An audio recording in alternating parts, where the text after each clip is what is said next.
What is up, guys? It's Swammer here. I don't have any more battles for you today, but yesterday Niantic did announce the mid-season changes for Season 6, and along with that came some updates to a few moves. So I just thought I'd go over the changes, what they are, how this is likely to impact the meta, and just my first initial reactions. So they gave the schedule, and the schedule seems pretty normal. It's basically a repeat of the first half of the season, 2 weeks of Great, 2 weeks of Ultra and Ultra Premier, and then some special cup that they haven't announced yet, and then all leagues coming back, although there is going to be Kanto Cup again for a little bit, so pretty similar to the first half. But they did announce a bunch of move changes. So we're going to go through these one by one and talk about what the implications are. The first one is to Ember. So this fire type fast attack will now deal more damage. My guess is that it will be 1 more damage, so that it, instead of being 3 damage per turn, 3 energy per turn, it will be 3.5 damage per turn, 3 energy per turn. And honestly, I don't think that this is enough of a change to really make all that much of a difference. There are a few Pokemon that might benefit from this. So, for example, Ninetales, regular Kanto Ninetales might want to run with Ember. But honestly, I think that Fire Spin is going to be still the preferred choice there, and there's really not a ton of difference still between Fire Spin and Ember. So, given that they're both sort of middle of the pack, both in terms of energy generation and damage output, and likely will continue to be so, I don't think that this is really going to shake things up too much. The next one is Karate Chop. This fighting type fast attack will now generate more energy. My guess is that this will move to being a Vine Whip clone. So currently it's 2.5 damage per turn and 3.5 energy per turn. I'm expecting 1 more energy, so it's 4 energy per turn. And I think that the Pokemon that is going to be most influenced by this is actually Magmortar. You could make an argument for Magmar. Magmar likely has a little bit more bulk and potentially play in the Great League, but Magmortar in the Master Premier Cup, I think with this change, gains a lot of viability. It's still got Fire Punch for a very spammy move, and with the Community Day move of Thunderbolt, being able to get to that faster with Karate Chop is going to give it potentially a lot more play. So I think that that's where we'll see the biggest impact, but I still don't expect this to make a huge difference. The other Pokemon that can really learn this are Machamp and Primeape, and honestly, they will probably still stick with Counter because Counter is just such a strong move. Counter is absolutely ridiculous with how strong it is, so I don't see them switching to Karate Chop. Next, Bubble. This water type fast attack will now deal less damage. And so obviously this is definitely a targeted nerf by Niantic at Azumarill. Because the base stats are what they are, they can't really nerf Pokemon by changing their stats. They have to nerf them with the moveset, and they're trying to shake up the variety. Unfortunately, this also has the unintended consequence of nerfing a bunch of other Pokemon like Mantine, Ludicolo, that are other bubble users that really kind of depend on that bubble damage. Mantine and Ludicolo especially, because they don't really have alternatives for water type damage. Mantine can run Bubble Beam, but that's not really water type damage, it's more utility, so this is definitely going to be a little bit awkward now for the Mantine. And Ludicolo usually runs with Ice Beam and Energy Ball, and relies on Bubble for its water type damage. It's likely not going to be able to do that anymore. I'm hoping that it's just a reduction in 1 of damage, and I'm sure that what they're trying to do is make it so that Azumarill has to decide whether it wants to be able to deal water type damage to win matchups against things like Alolan Marowak and Galarian Stunfisk, or whether it wants to have the coverage of Ice Beam and Play Rough. So my expectation is that we'll see a lot more Hydro Pump Azumarills as a result, but I still don't know that I really like this change because the the damage to Ludicolo and Mantine, which are both, very interesting picks already, it really is probably going to make them a lot less viable. The next change, Razorleaf, this grass-type fast attack will now deal less damage. I think this is a positive change. Shadow Victory Bell was just far too oppressive in any matchups that weren't like a nightmare for it. So, you think about Shadow Vic versus Frostlass. There's no way that Shadow Vic should be winning that as dominantly as it does. You really feel like it should have to shield twice in order to win that, but this will hopefully help keep that a little bit more balanced. And hopefully this will get rid of the Grassful team strats that we see in the Great League with the Bastiodon on the lead. My guess is that this is going to be 1 less damage, which will bring it from 5.5 damage per turn down to 5 damage per turn. But we'll have to see. It's certainly possible that they go 2 damage here, in which case that would really tank the Razorleaf strats. Next we have Crabhammer. This water-type charge attack will now deal more damage. I honestly don't think that this is going to really make too much of a difference, unless it's a very significant buff. The Pokemon that's most likely to benefit from this is obviously Crawdaunt. Crawdaunt, with that water-dark typing, does have some interesting play in the Ultra League, where Cresselia and Giratina are so common. But I just don't think that this is going to be enough to really make it rise to prominence, but we'll have to see. Next, Sky Attack. This flying-type charge attack will now deal less damage. I'd be very surprised if this was anything other than taking it from 80 to 70 damage. I think this is, all 3 of the next ones are just sort of standardizing those 45 energy moves to deal 70 damage each, is my guess. So likely will still be a pretty good move, but this is definitely a targeted nerf at some of the flyers like Skarmory and Altaria. Skarmory, of course, still has access to Brave Bird, so you can, with a higher risk gameplay strategy, you can still deal absolutely tons of damage, but there will now be more incentive to go for that higher risk play, and I think that that's what Niantic is trying to do, is trying to encourage higher risk play, going for that Sky Attack, or going for that Brave Bird instead of the Sky Attack, swapping out and really getting more more utility from the swaps. Next, Rock Slide. This rock type charge attack will now deal less damage. So this is almost certainly a targeted nerf at Galarian Stunfisk. And it's probably not targeted at Defense Deoxys, but it will have implications for Defense Deoxys as well. So with Rock Slide dealing less damage now, Galarian Stunfisk is going to have to, against some of those matchups where, both are super effective, like against Alolan Marowak, for example. There wasn't a ton of incentive to go for that Earthquake, because if it happened to get shielded, it put you in a pretty tough situation, and you could just go for 2 Rock Slides and it would take out the Alolan Marowak anyways. Now it's likely not going to be quite enough with 2 Rock Slides, so there's going to be more incentive to go for that nuke and more opportunities to flip the matchup. For Defense Deoxys, this means that against Flyers, the Rock Slide is likely not going to be more energy efficient than the Thunderbolt.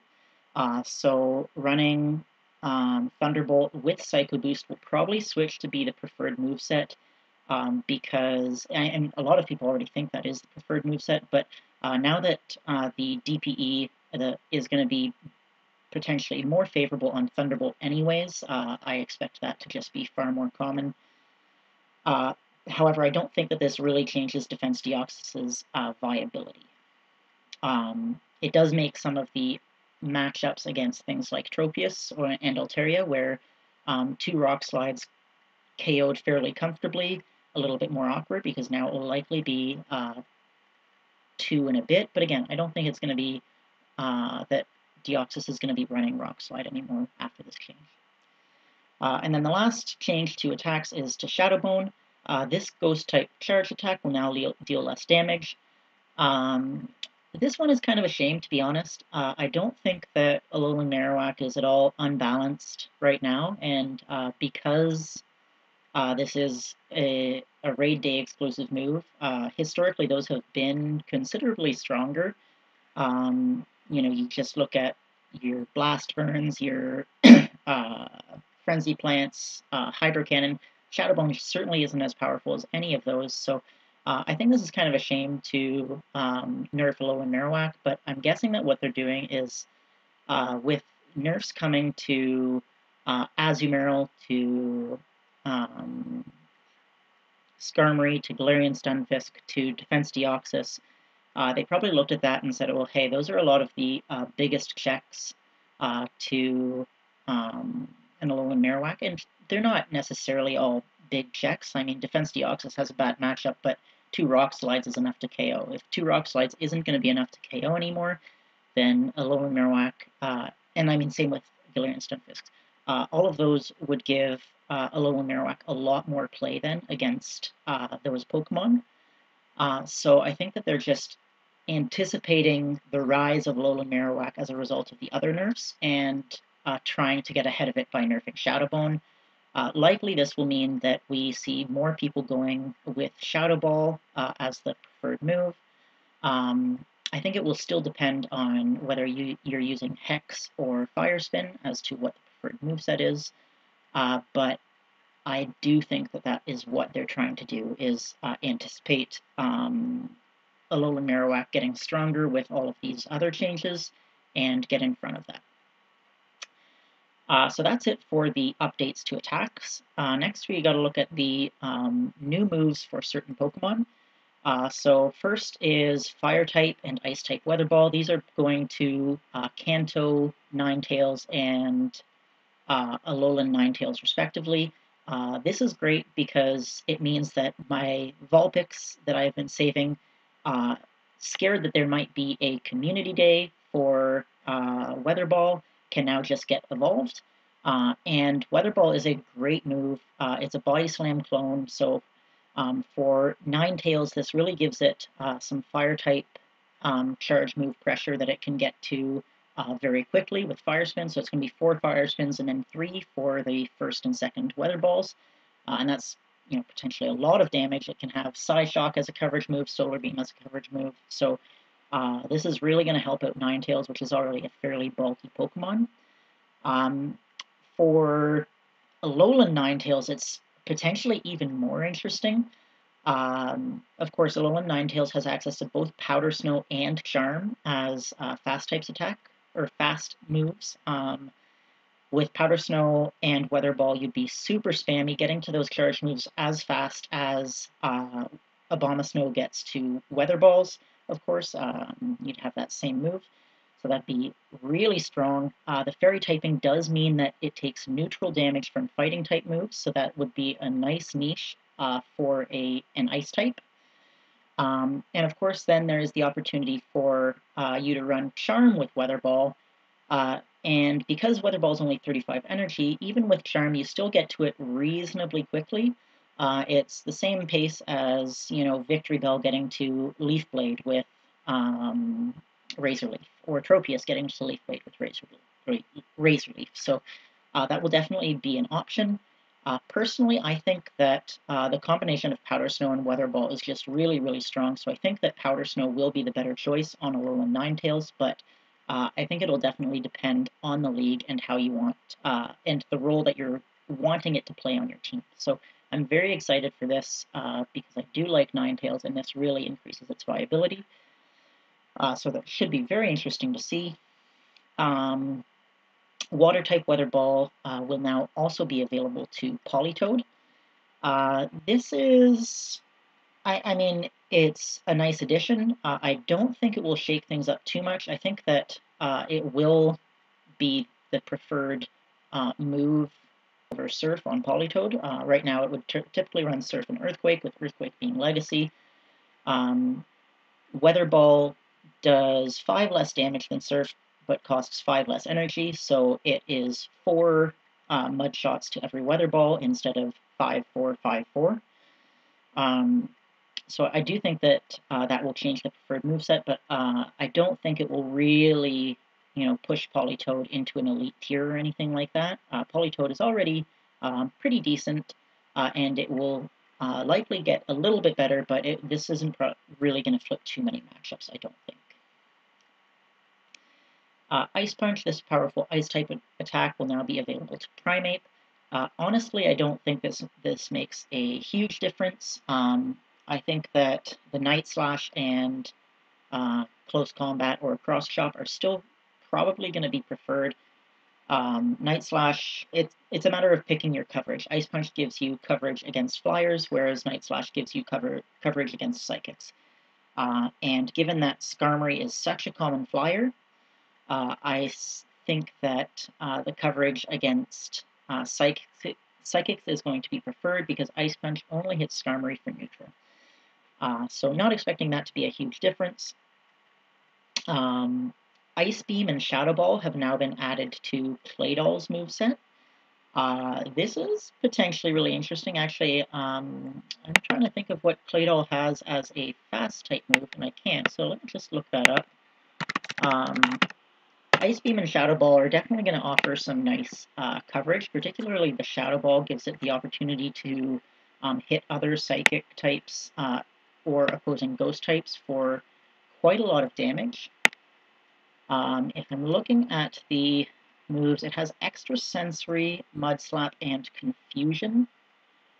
And then it also has Earth Power, Earthquake, Psychic, Gyro Ball. So my guess is that likely Earth Power and Shadow Ball will become the preferred moveset. But the problem with Claydol is that it still takes quite a long time to get to its charge moves. So Confusion or Extrasensory, both are half decent, but it just doesn't generate energy quickly enough to really leverage these strong charge moves. So I don't expect it to become dominant or anything like this. I expect some people will run it just to give it a try, but I don't think it'll really shake up the meta too much. Tri-Attack, this powerful normal type attack will now be available to Porygon 2. This is pretty interesting. Tri-Attack is, a half-decent move. It has that debuff potential. It's very good for baiting when you've got Lock-On as that fast move. And Porygon 2 has considerably more bulk for the same CP compared to Porygon Z, so I do think that this is a positive addition because Porygon Z, it just doesn't have enough bulk to, bait and get to potentially multiple nukes, right? So this allows, that play style of, making, going for the bait, then going for the big nuke to be a little bit more viable because Porygon 2 does have that extra bulk. So that should be interesting. And then last but certainly not least, Mudshot will now be available to Excadrill. This is a really interesting change, and I think will really improve Excadrill's viability. Excadrill has access to Drill Run and Rock Slide. Of course, Rock Slide is getting nerfed, but Drill Run is still a very strong charge move and is one of the only 45 energy charge moves now that still deals 80 damage. So that's going to be very interesting. It's going to be able to get to that much quicker after just 5 mud shots instead of the, however long it takes right now. It's certainly a lot of mud slaps to get there. So in the Ultra Premier Cup, I think that this is going to, and actually in the Master League for that matter, this is going to give Excadrill a lot more play. So Excadrill now will be able to get to Rock Slides to threaten a Togekiss much more easily. We'll be able to get to Drill Runs to threaten a Dialga more easily, though it would have to give up the farm down potential of Mud Slap. Again, Rock Slides to get to a Ho-Oh potentially. I just think that this is really going to be an interesting change. So I'm very excited for that, but I do think it is more a Masters and Masters Premier change than anything else. So thank you guys so much for watching. These are the Season 6 mid-season changes. Curious to see what you guys think about the changes down in the comment section below. But thank you guys so much for watching, and I hope to see you next time.